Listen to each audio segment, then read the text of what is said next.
it is my opinion that you do not really understand the concept of banking. All the banks are broke. Bank Santander, Deutsche Bank, Royal Bank of Scotland, they are all broke. And why are they broke? It isn't an act of God. It isn't some sort of tsunami.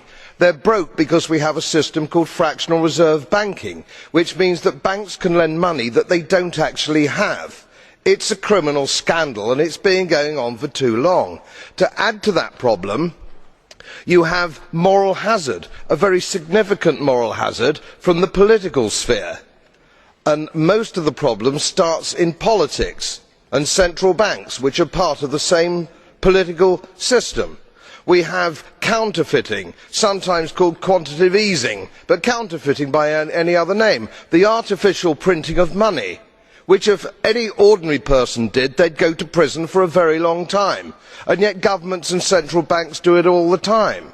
Central banks repress the amount of interest that rates are, so we don't have the real cost of money. And yet we blame the real retail banks for manipulating LIBOR.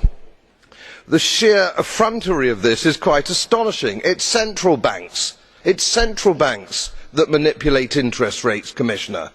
And plus, underneath all this, we talk loosely, in a rather cavalier fashion, do we not, about deposit guarantees. So when banks go broke through their own incompetence and chicanery, the taxpayer picks up the tab. It's theft from the taxpayer.